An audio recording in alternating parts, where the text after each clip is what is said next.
Hello, Philippines, and welcome to the World News Jam right here on DZRJ and RJ TV. My name is 𝗡𝗄𝘀, bringing you some of the most interesting stories going on from around the world. And I am joined, as always, with Mr. Dan Kang. Now, the question we ask at the top of every show, where in the world is Dan Kang? Where is Dan Kang this week? Hey, I'm back at home, which actually feels more like a transfer point lately. I'm back at home in Korea, South Korea. I just landed 2 days ago. I left the Philippines from 3.5 weeks doing all my billiard stuff over there. And I'm back in Korea for the interim, maybe a week or two, and then off, I think, to Vietnam, maybe, and Dubai, and then back to Philippines. Where are you? Well, because today I'm in an odd place because the internet has gone down in the city that I am in. And so we're having to do it in a very, very hot place today. So you might see me sweating just a little bit because we're having some trouble with the internet. So we had to go somewhere and set up in the middle of a small room here, which we are shooting directly out of here down here in Cebu. But I know, Dan, you were talking about all the places you're going and so forth. I know, Dan, that the World Pool Championships is going on right now, and that means a lot to you because Dan, as a lot of you may know already, Dan helps the youth of the Philippines with their billiards, and he has a group there that he sponsors. So I know that you must be very excited that the Philippines is doing so well in the World Pool Championships. Absolutely, they're killing it, and the two players are James Aranis and 𝗡𝗲𝘄𝘀. John Chua is a bit of a idol in our junior group because he's probably one of the favorites of all of our. We have 23 juniors now. We have a lot of champions out of there as well, amateur champions just taking over everything. But John Chua especially is idolized because he started off as a junior player. Now in the world stage. So he's, one of those goals to aspire to. So yeah, they're doing great. They're positioned to make history in the World Cup of Pool. It'll be the only country in the world that wins it 4 times. If they win it, China is right there neck and neck with them. Anyway, yeah, very exciting time for billiards right now, all over the world really. But yeah, the World Cup of Pool is a pretty prestigious event from 2002, I think. So let's see. Yeah, that's going to be amazing to see if they can pull that off. So we will be watching very closely. In fact, probably next week we'll be able to report on how the Philippines did in the World Pool Championships. Sure. But we hope the best for them. But unfortunately, we can no longer hope the best for the people who are riding in the Titan submersible that went down off the coast of Canada. I know last week we talked quite a bit about this story, and we have a little bit of an update because last week, remember, there were 5 passengers in that submersible going down to see the Titanic there off the coast of Canada, and they were down 12,000 feet below sea level. And it turns out, unlike the Titanic, or like the Titanic, you need a sturdy vessel to travel that deep in the ocean. Which unfortunately the people in the Titanic, in the Ocean Gate sub, the Titan, did not, because their sub imploded. And now we know so much about submarines implosions because of this thing and how pressure works and what happens to the people inside the ship once it implodes. Believe me, I know a lot more about implosions than I ever wanted to know. But according to what we have discovered this week, in the news this week, the implosion that happened in the Titan happened in a split second. In fact, the crew, they say, most likely never knew that the ship was going to implode. They may have known that something might have been going wrong, but it happened so quick and so fast. In fact, it's less than the time it takes to blink your eye, and you're just gone. And when I say you're gone, according to what the experts have been saying, you're gone. You just disappear. Your body just poofs, just disappears under the water, and there's basically nothing left. Yeah. So, which is why. When the reporters kept asking this week, are you going to recover the bodies?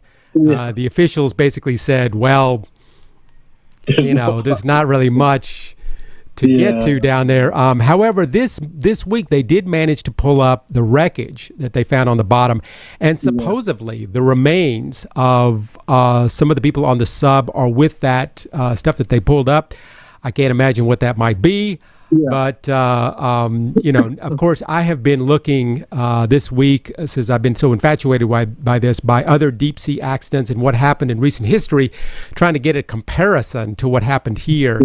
And there was one that I found very fascinating, which was an oil rig back in the 1980s, in which several men had been down diving at about 300 feet. Now, granted, the Titan was 12,000 feet, but these divers were down around 300 feet, and finally they came to the surface. And when you come to the surface, if you've been down there for a long time, as which these guys were, they have them in a bell, and they bring them up, and then they connect it to a decompression tank, and then they climb through the decompression tank, they close the door, and then they release the bell. Well, when they did it, or you're going to get the bends or worse. And so what they did was they went to close the door, and the guy released the bell before the door was closed. What happened after that was they all just exploded.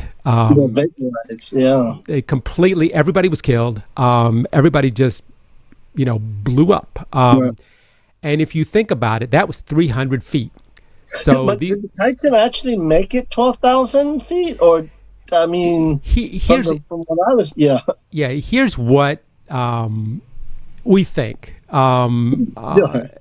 far, because it went down, and they say that it had gone down about an hour and 45 minutes. It takes about 2 hours to get to the bottom, and it had gone down about an hour and 45 minutes when they lost contact and they lost comms, and that is about the same time that something else happened, and that is the Navy, who listens down there, heard something. They heard a very loud explosion, which sounds like an implosion, so they think that that's where it happened, right there. And then after that, then the debris that was left just fell to the bottom. So I mean, that was right at the beginning of the voyage. So, I mean, being drawn out 4 or 5 days, not knowing, the Navy probably already knew that disaster happened within hours of them launching. So. Oh yeah. Oh, they knew exactly when. In fact, some of the guys that are big time, deep sea guys like James Cameron, they got on the horn right away and said, hey, there was an explosion that happened at the exact same time that they lost comms and they lost tracking. They're all dead. All those guys knew. And the Navy knew. They knew as well, which is an interesting story now, because the Navy did not say anything and continued to let the search go on, which lasted about 4 days with helicopters and sea drones and ships coming in, and they were bringing in this weird, crazy giant sled thing that they were going to drop down there and see if they could scum around. The interesting thing is, here's what's fascinating about the whole thing. The ship debris that they found, it was exactly below where they were last seen. Like where the tracking had them last, that's exactly where it was. The sound is very distinct. Yes. The sound of the implosion is, there's not many other sounds like that under the ocean when you have an implosion. So they knew that was imploded. So there's no other sounds that make that noise of an implosion. So. And it made that noise of an implosion exactly at the same time that they lost comms. Right. So, and people have asked, hey, Navy, why didn't you say something? And why didn't any of these guys say something? And it turns out that, here again, you have to take a little bit of this with a bit of sea salt. The Navy was running a device that they didn't want to tell people about. They didn't want people asking questions about what they're listening to off the coast of Canada. And so if they came out and said, hey, you know what, we can hear everything, we heard an implosion, they go, well, how did you hear that? And then they'd have to say, well, we have this really fancy device, which is top secret, and we don't want to tell anybody about. So that probably was the reason Yeah. That they probably didn't want to come out right out and say it. But unfortunately, they let them continue to search until finally they found the cone, the front of the ship on the ground. And right when they found that, they go, you know what? There's no survivors. There's nobody coming back. There's all this stuff about the knocking that they heard. So anyway, what's going to happen now is the Canadians are going to do an investigation. They're going to look into this, and as soon as they finish their investigation, they're going to hand it off to the Americans, because the Americans truly have the technology to investigate everything that happened in every part of this ship. So, once they've done that, they're going to hand everything off to the Americans and let the Americans handle it. It'll probably take about a year. And in about a year, they will probably tell us what we already know. And that is that carbon fiber, it works a little bit, but it doesn't work if you go down, 5, 6, 7, 8, 9 times. It weakens. And as we said on the show last week, carbon fiber, I know from racing bicycles, and when you see a bicycle crash, aluminum bicycles and titanium bicycles, they bend. Carbon fiber bicycles do not bend. That's right. We use a lot of that in motorcycles as well. But interesting enough, some of the information that like you said, everybody's an expert now in deep sea diving, but part of the investigation going on now being revealed is the details of the small details of the pre-launch and the submarine in the company that was building that, and small stuff like the carbon fiber, even the carbon fiber itself was old, used carbon fiber. It wasn't even new carbon fiber. Yeah, it turns out they bought used, cheap carbon fiber. Not even aeronautic. It wasn't even new stuff. So and all those small details are coming out as well in the continued investigation that we're going to be finding out, and all set for lawsuits and everything else. I mean, the families are already preparing their lawsuits. Although I'm sure, unfortunately, the guy who owned the company was in the submersible, so he cannot be, held to account for what happened. But signed a waiver as well. You do sign a waiver saying that you won't sue the company if you die. Who knows what's going to happen with this? This is probably going to go on for a while. We'll probably be reporting on this next year. Say, hey, remember that, submersible that blew apart? Sure. So, but it has been fascinating to learn about the deep sea and what happens to you when you're down there. And they're talking about the recovering remains of the bodies, but supposedly the bodies were blown into like microscopic parts, that there really isn't anything so tangible left, except maybe something part of it's on the side of the thing. I don't know, it's getting kind of morbid, but really, once you understand what happens to the human body once it gets this is why there's no fish down there. I mean, there's very few fish down there. Most fish can't go that deep. So except for the giant massive squid. What is that giant the giant squid that goes down that deep, and these weird fish with the giant mouths that go down that deep. So we have learned a lot about submarines. I've learned a lot about history, all the different submarines that have gone down and not come back up, and what happened to them. So it has been an interesting ride learning about all this stuff. But unfortunately, a couple people did lose their life, but it turns out that they did not suffer, that it happened faster than you can blink your eye. Yeah.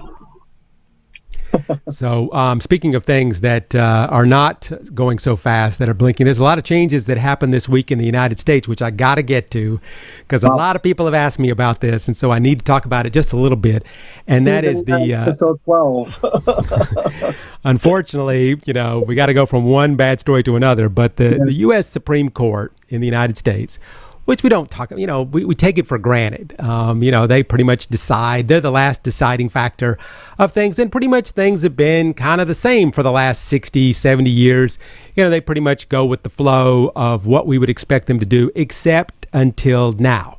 And now things are just coming apart at the seams. The three Trump-appointed judges that are out of the 9 have really swayed the court to one side And unfortunately, that is not the popular side in the United States. So now the court is making decisions that are very unpopular with the United States people. Over the past decades, the court has pretty much been split between conservatives and liberals, which is the way that the United States is split. It's pretty much split down the middle. If you look at our presidential elections in general, they're very close. You got the Republicans on one side, the Democrats on one side, and they just stare at each other, and it's pretty much just about half. There are more Democrats than there are Republicans. That's because the youth is, coming up, and so more of the youth are voting. And so that's why, for instance, in the last election, President Biden won by 7 million votes. And you think, wow, 7 million votes, that's a lot. But if you're thinking, 220 million people voting, it's really not that much. And usually in the Supreme Court, there's one that breaks the tie. Usually it's 4-4, and then there's one that comes in and breaks the tie. And they make up they represent the United States. Well, after Trump, that is no longer the case. And so now these hardcore conservatives are now running the Supreme Court, which is why we had that issue recently of the Supreme Court overturning the abortion issue, which we did not think would ever happen, because 70% of Americans believe that women have a right. They have a right to an abortion, of course, according to 70% of Americans think it should be legal. But now, this week, a whole bunch of things happened, and one of them was affirmative action, which has been in the United States ever since I can remember. I think before I was born. And affirmative action, basically, in the college scene is, if you're a college, you have to let in a certain amount of black people. So we don't have all the colleges are made up of just white people, because white people can't afford it, and white people and I don't want to say white people are smarter, but if you look at the way college admissions work, they're based on test scores, and they're based on grade point averages and so forth, where white people tend to excel more than black people because they have the opportunity to. Like I said, I'm not going to say that white people are smarter than black people. However, they have different opportunities based on where they fall as far as salaries that the parents make, where they are in the class system. There's a lot of different factors, and not just in financially as well. So, But anyway, the court. It is, but yeah. I mean, the court this week said that because colleges have to let in a certain amount of black people, that's discriminatory against white people. And a lot of people were like, what? We've been doing this for how long now? Let's just let it go. Why start this massive argument and fight and so forth? I mean, if we do it this way, then it's true. Some colleges may come out being white only, which is, the United States trying so hard for that not to be. I remember back not too long ago, I would say the last 10 years, when I think it was Stanford or some other high university had so many Asians that they were turning down Asians because there were so many Asians being filled up based on test scores, and so they made a big hoopla about that. I mean, what do we call that? Deaffirmative action. So yeah, we don't want the Asians in our colleges because they make us look bad. They're just much too smarter for the rest of us. So we cannot let too many Asians in our colleges. So, there's a certain amount of every ethnic race which is supposed to be allowed in college. Unfortunately, the Asians, they get in pretty fine on their own. But the problem is with black people, and here we're going to go with the court basically said was, if you're black, work harder, get better SAT scores, go to a better school. Why can't you do that? And the whole point of affirmative action, because I don't understand exactly why they did this. The whole point of affirmative action is because black people do not have the opportunity for that. And so you have to sometimes let them into college, and then they will do well or they won't do well or whatever. But it gives a certain amount of black people a chance, which they would not ordinarily have. And so the Supreme Court took that away this week. What is the right answer here? Dan, I ask you, should a white guy not be allowed into a college because has better grades and better SAT scores than the black person? However, the black person is black. So should he be let in ahead of the white guy, or should the white guy let in because the black person who never had, all the chances and so forth to go to all special classes to make a better score in the SAT, he didn't have, ability to go to private school, so which is it? What is the right answer? And, it's a tricky one, especially coming from a white man, a United States citizen, a white man. It's tough because no matter what answer I say, I'm going to get yelled at from one side or the other. Well, yeah, I mean, I've been watching the debates going on, and there's a valid point on all sides, really. So this is going to be very, very difficult. I don't know if they needed. I mean, I remember when affirmative action was really big when I was a child as well. Growing up. Yeah, back in the 50s and 60s. And I grew up in that era where there was a huge gap between, us that were not as financially stable in the family, and those that we looked at that were, I mean, I grew up in the middle of that as well, and it's a very, very difficult subject right now. And I was for the affirmative action at that time.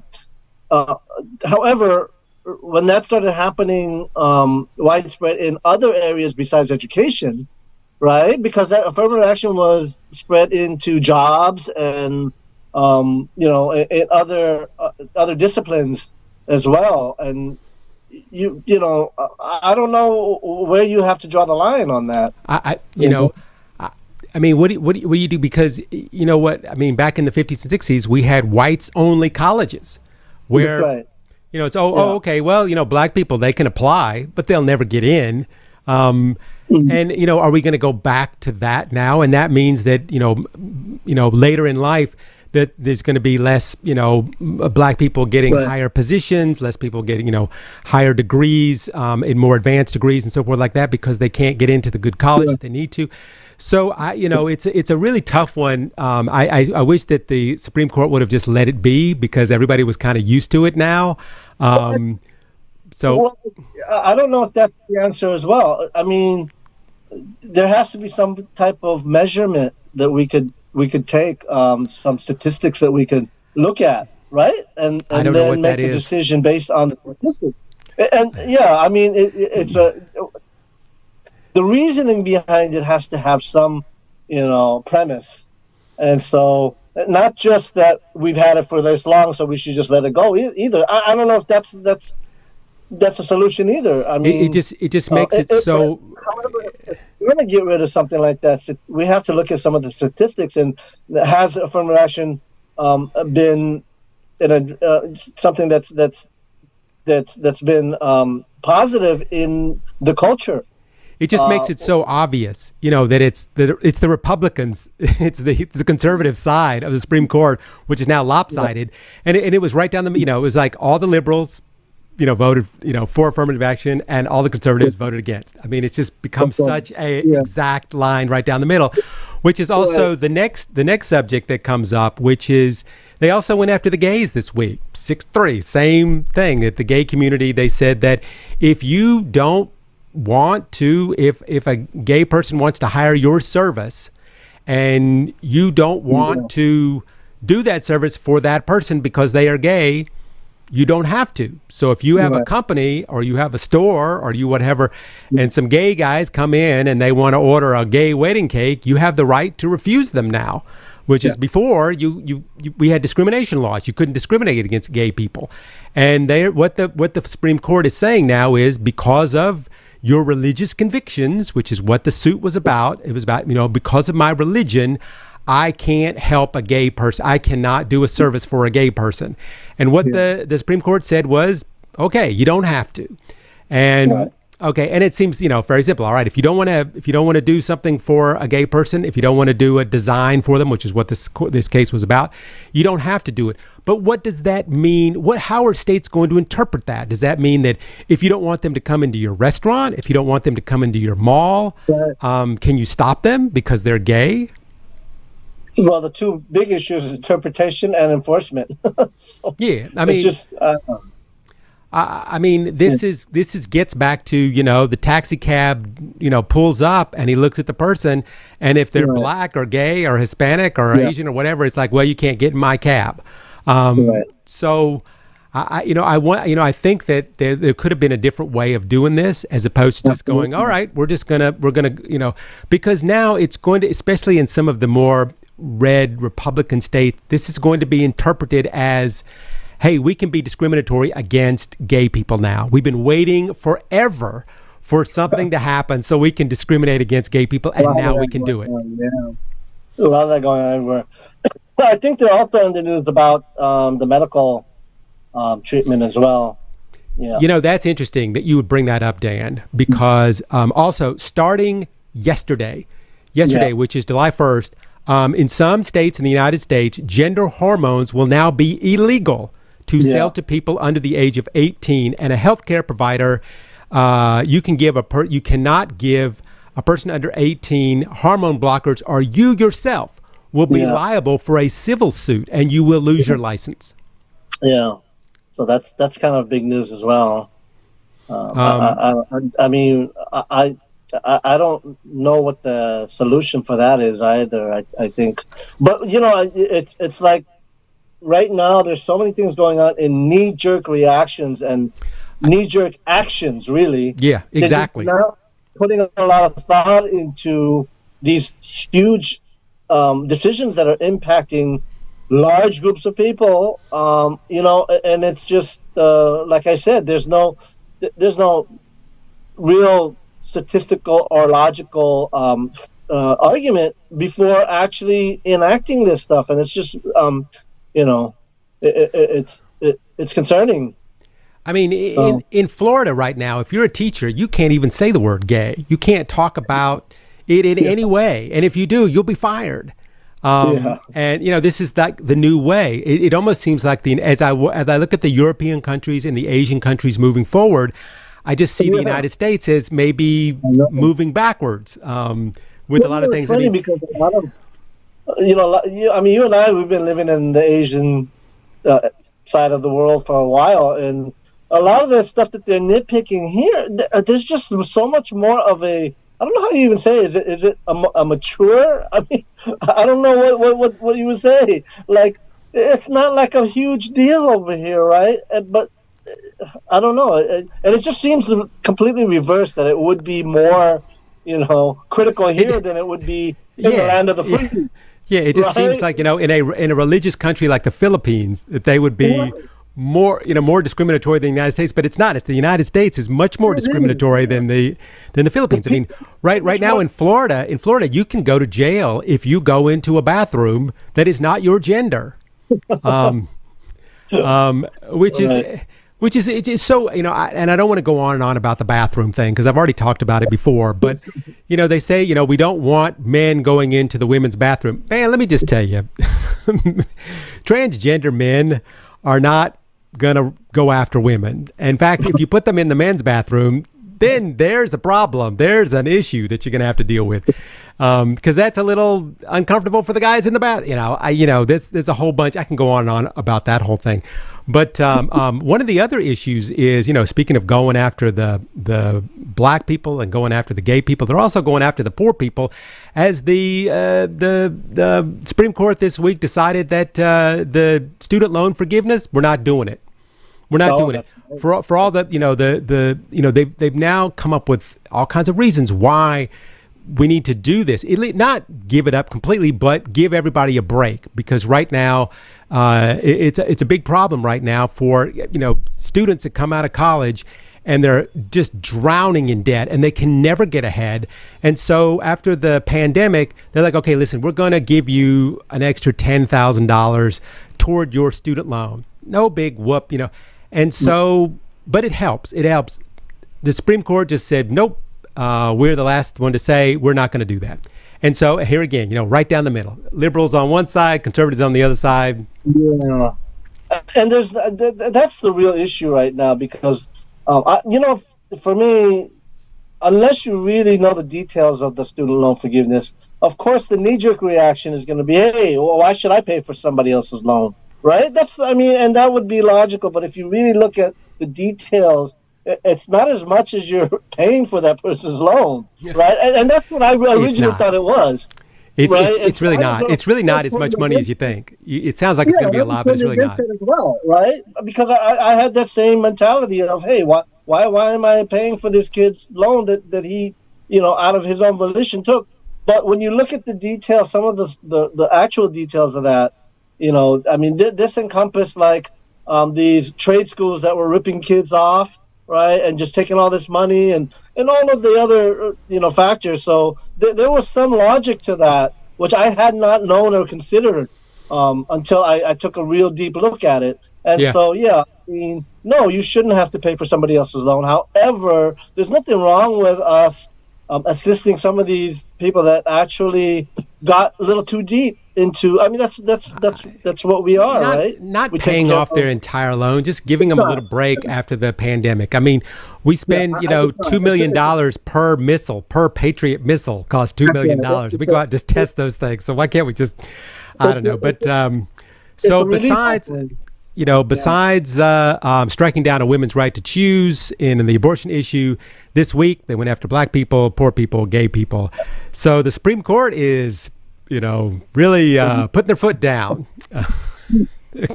They're going after. Who's next? There's the fact of it being split down the middle, half and half, is actually good because at least there is a point where we can argue each other's points. Fairly.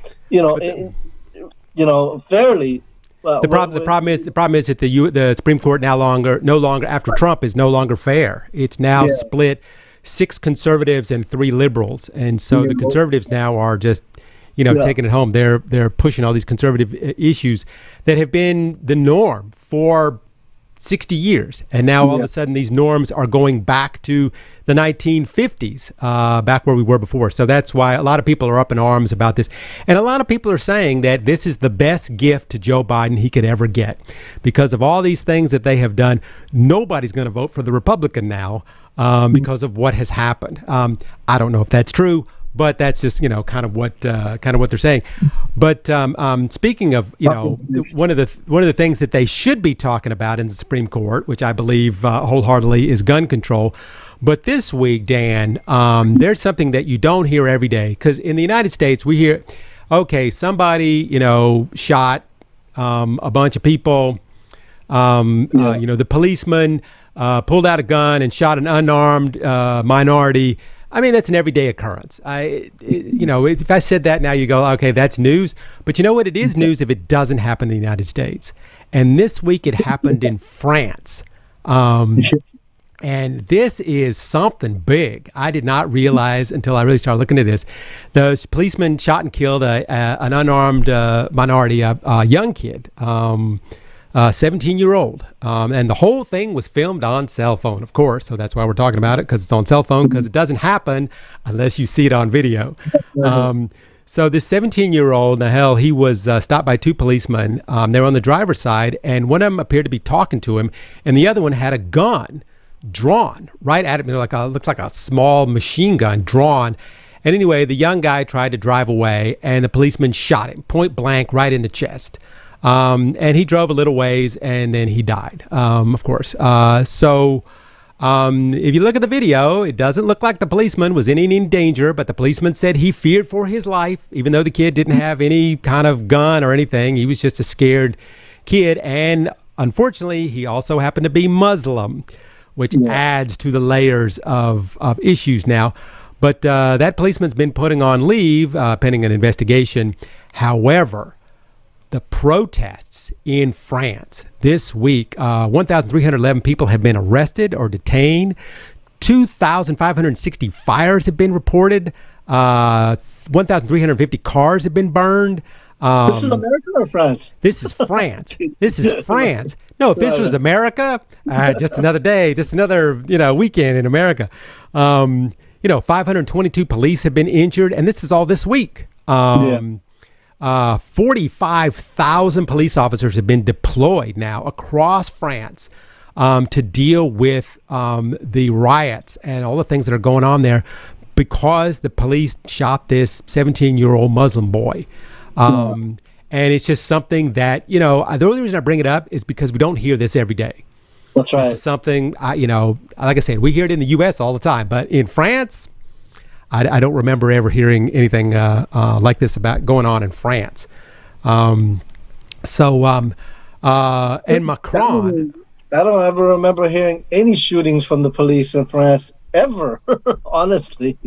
So, yeah. Macron was under a little bit of issue because he went to an Elton John concert when all this was going on, and so Macron's been under the magnifying glass lately. Man. Like what? What other choice was there? It's Elton John. You can't not go to Elton John. I mean, when your country's on fire and there's riots breaking out and you go to Elton John concert, you're gonna get some blowback. You're gonna get some blowback. It's still Elton John, by the way.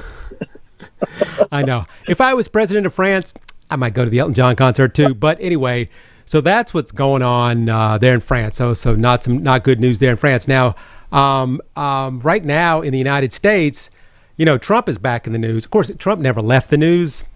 He's always in the news.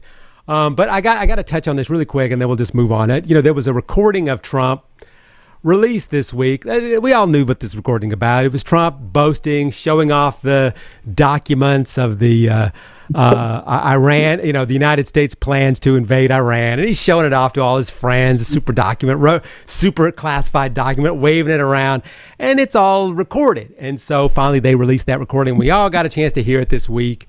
And so the thing that I find, first of all, fascinating about this is that Trump also came up with an excuse this week. Now, before, Trump said that he declassified everything with his mind. He says, if you just think it, then it's declassified. And then later, that any top secret documents that were found in his house, well, they were planted by the FBI. Okay, so that's, and then he didn't turn them in because there was some golf shirts in the boxes and he needed to get the golf shirts out first. That was another. But anyway, so this week he's got a great excuse that the document that he showed, he was lying. Yeah, it wasn't really the document. It was plans for a golf course. That's right. Yeah. So, because the woman that was, standing there, she had no security clearance. None of the people in the room had security clearance, and he's, showing everybody the maps and everything. And so what's happening now, the woman that was in the room, who's a big Trump supporter, is now being questioned. And so she's up because they want to know what did you really see? And so the question is what's she going to say? Is she going to tax return paper? Is she going to go along with Trump, or is she going to tell the truth, or what's she going to do? So, interesting stuff going on there in the Trump thing, And speaking of interesting stuff this week, Hunter Biden is back in the news. We haven't been able to touch on Hunter a lot lately. But the former president and the current president, both their kids, we'll get to Trump's kids in a minute, but right now Hunter is back in the news because he was investigated he's been investigated by the Republicans for 5 years. Trump assigned a guy to investigate him, and when Joe Biden came into the presidency, he let that guy continue his investigation because he didn't want to cause any turmoil or anything. Let the guy continue to. So anyway, in case you didn't know, Hunter Biden, he's a bit of a cocaine guy. He likes his coke. He likes his crack. He's a thug too. I mean, he's a thug, and he's had his dealings in China. He likes his using his dad's position but supposedly Chinese businessman. It's just been crazy. This is straight out of a like a drama show. It's all right. I mean, okay, so. Hunter has to be a huge thorn. Supposedly Hunter's got himself cleaned up. He doesn't do the coke anymore. Doesn't do the crack anymore. Supposedly he's got himself all straightened out. But For years, this has been going on. And so, the big issue was to start. We'll get to the China thing in a minute, but because the China thing was really big this week. But, supposedly Hunter, he worked for a company there in the Ukraine. And supposedly there was a connection between this official prosecutor that Joe Biden wanted to get out of the office and have him removed, and Hunter Biden's company that he was with, that the prosecutor was investigating. And was it a kind of a quo, the whole thing, whatever. So, but it turns out that prosecutor, everybody wanted him out. The EU wanted him out. Everybody wanted this guy. He was horribly corrupt. And supposedly this had nothing to do with Hunter Biden's company. Now, the Republicans have been investigating this like crazy. They haven't been able to really come up with things. Even Rudy Giuliani went over there, tried to get them to. Even Donald Trump, the reason Donald Trump was impeached was because of this. He called up the president of the Ukraine and said, hey, you know what? I need you to get me some information on the Bidens, or at least say you're investigating them, something. Give me something, or I'm not going to give you the money that you need to fight the Russians. And so that's what got Donald Trump impeached before. But that was something that they have gone on and on and on about before. However, they still have not been able to come up with enough to charge anybody. So that's kind of died out. Well, all right, there's this issue with this Chinese company. And this week, I saw a text message. Yeah, text message? Yeah. You see that text message? I mean, that text message was pretty harsh. It's harsh, man. It's like a gangster movie, man. Like, I mean, okay, all right. Let's unpack this text message. So in case you don't know, which I'm sure most people out there wouldn't even be bothering with this, Hunter Biden supposedly wrote a text message to a businessman in China, and he tells the businessman, hey, listen, you better do what I say, because my dad is sitting right here, and he's going to come down on you so hard, and so, you're going to wish you, never had blah, blah, blah, blah, blah. Anyways, big tough talk and so forth like that. So Joe Biden is like, hey, you know what? I was never with my son when he ever wrote a text message like this. Right. And, they came out on Fox, well, the vice president, he was the vice president, and he could, do all these things. Well, as it turns out, this happened in 2017. Joe Biden was just a regular guy. He was just a citizen. He wasn't the vice president. And here's, not a regular guy, but still, he's I have to say, Joe Biden still got some, he knows some people. He knows some people. A regular guy. But, let's not make it sound like he was just some Joe off the street. I mean, the Biden family has been powerful in America for a century. Well, I mean, okay, that's going for that's a pretty long time. But here's what I find interesting about this whole thing, Dan, and I got to get your opinion on this. Yeah. That text message, when you start to break it down, it included photos and what's up, whatever. Yeah. It's in a blue bubble. What's up? What's up? Which is green. It's a green bubble. And one of the images in it was superimposed with the Chinese flag over top the contact ID. And there's 3 dots that it looks like someone is composing underneath, which is iMessage. So this is what Hunter Biden's lawyer is saying. This thing is faked. This is a faked text message. This isn't real. Hunter Biden never sent this text message. It's been faked by whoever. And this guy, this IRS agent that uncovered this thing, has turned out to be a little, tough to hear in a couple things. So I think that's where we're standing right now. Is are the Republicans trying so hard to take down Hunter Biden that they'll make a fake text message? Yeah, but I mean, that would be the very first, defense would be, it's fake. Just like the fake photos and faked.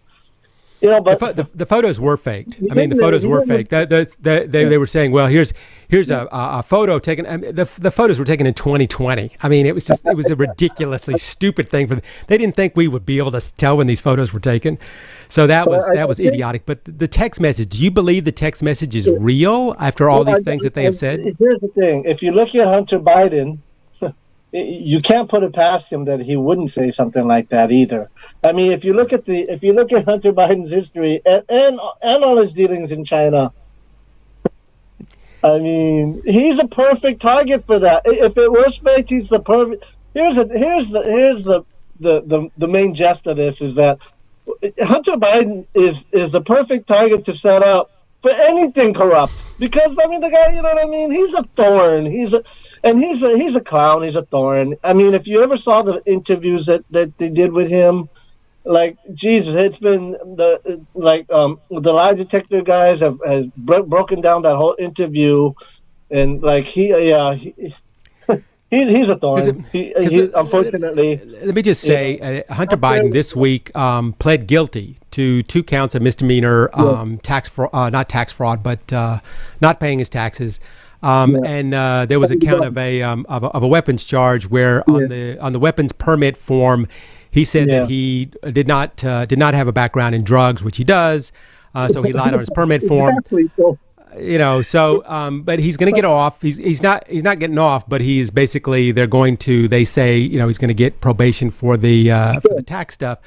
But honestly, to tell you the truth, the tax stuff is not, you know, in the scheme of things. You know, if you don't pay your taxes in 2017 and 2018, and then you pay your taxes with the penalties, they usually don't give you jail time for that. You know, it's not tax fraud. It's not what Donald Trump was indicted for in New York. It's a whole different thing. So I can say, you know, all I can say is the Republicans have been investigating this guy, and this guy, let me just say, he has never held political office. He's never even been in part of a political office. He just happens to have a father who was a vice president and a president. Now, I'm not condoning anything. I'm just saying, you know, I mean, we're spending a lot of money going after this guy, and he's not really that, you know, he's just basically, you're just trying to get at his father.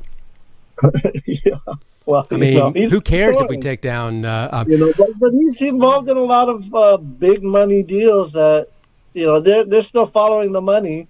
And you know, the investigation is going on. It's still they've been following him for 5 years, trying to figure out something. And this is not just some blow-by-night investigator. This is one of the Trump hand-picked investigators is going after this guy.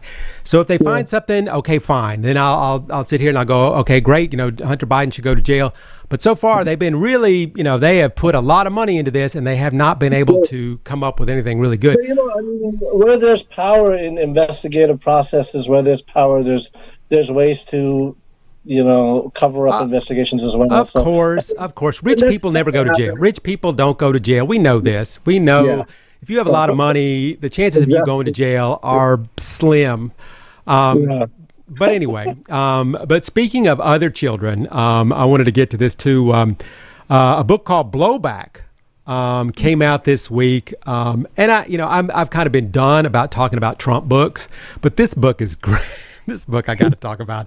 I haven't seen this book. It's a great, because there's a whole bunch of things in it about his daughter.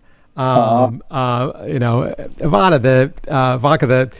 you know, Trump has a thing for his daughter. He's always, you know, remember on national TV when he said, if she wasn't my daughter, I'd probably be dating her. Right. And then later he said, when he was asked what his daughter and him have in common, and he says, well, I would say sex, but, you know, I can't get her to relate to that, you know. Just, you know, creepy stuff on the Howard Stern show. And Howard Stern says, oh, you know, your daughter's really hot. And Trump's like, yeah, you know, she's got a nice piece of, you know, ass. Can I say it on the radio? But anyway, so, you know, there's a bunch of times where Trump has said, Trump has said, you know, some stuff. He's kind of asphyxiated with his daughter's body. Even when she was 16 years old, he asked Miss Universe, don't you think my daughter is hot? Which made Miss Universe kind of, you know, cringe. Well, I can't really say. But anyway, so Dan, this book came out this week, and it's someone who worked in the White House, very high position in the Department of Homeland Security. He was the chief of staff there. And he came out with this book, and he said it was very common for Trump to talk about his daughter's breasts and her backside, and how, you know, people would say, you know, he would make a joke about how he wanted to have sex with his daughter. Now, all right, so you have to, you know, like I said, this is somebody. Did you have to say that in the book, or did the book actually say that? Or? No, the book says this. That's why I'm talking about it, because the book came out this week, and I'm like, well, this is something we kind of all knew before, but I never knew this. I never knew this before, like behind closed doors, the things that he would say.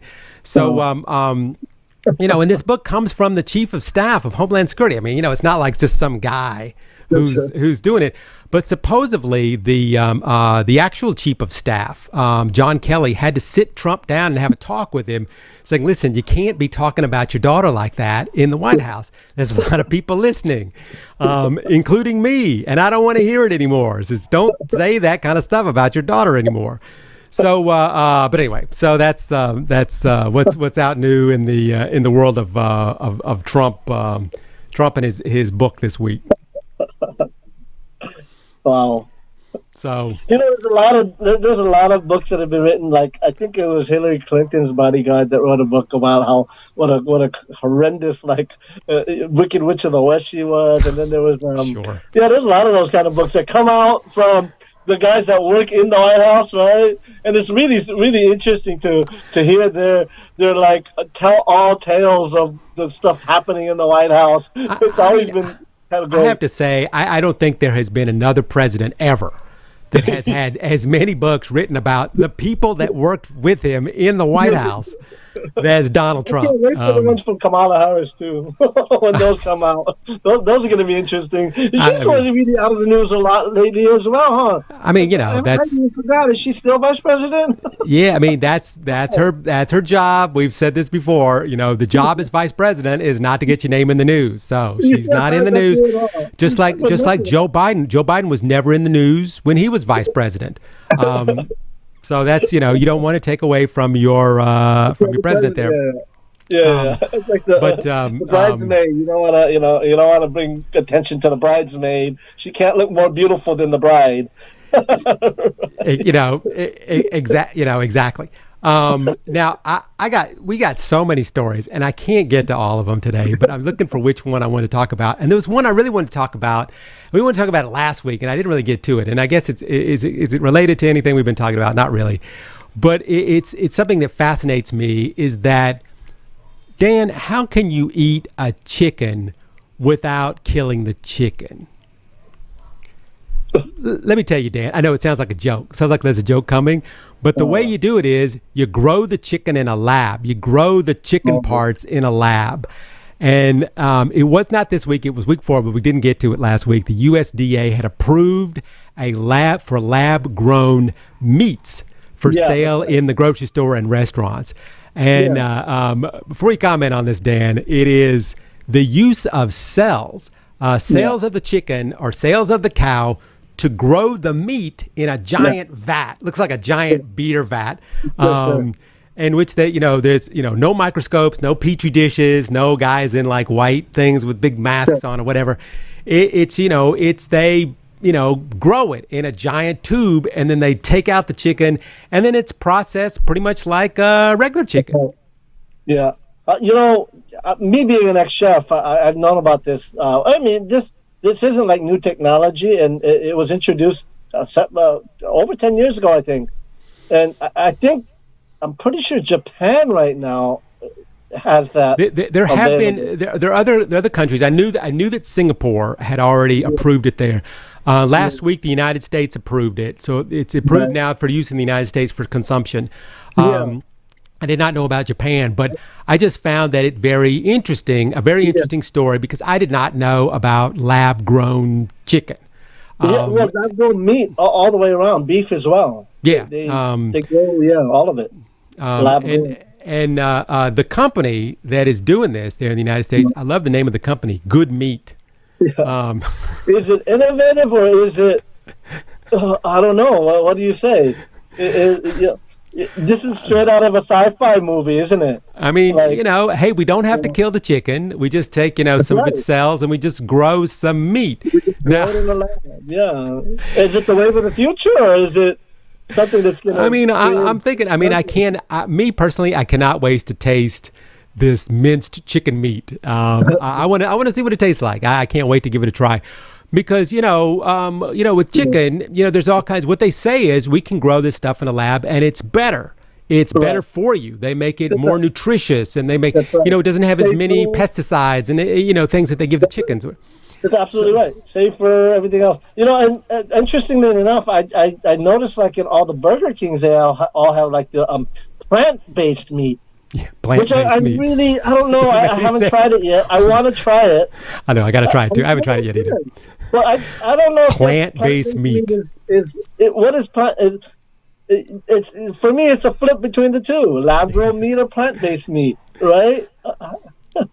I mean, can I have a meat-based plant? But the interesting thing that I found about this, you're right. The meat will have no E. coli in it, no additives, and somebody.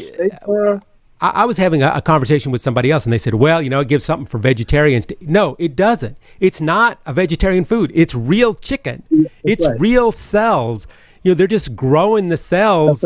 Like flesh. It's flesh. It just it's not in the shape of a chicken. You can make it. You can make it in the shape of a chicken. You could mold it in the shape of a chicken, stick some eyes on it, but it's not. It's chicken meat kind of mushed together, and it comes out of a giant vat. And they open up the thing. I saw the video. They open up the thing, and this big stuff just comes walking out of the. So anyway, that's what we're going to be. Our chicken sandwich coming up soon. Our chicken and rice will soon be. But isn't processed meat?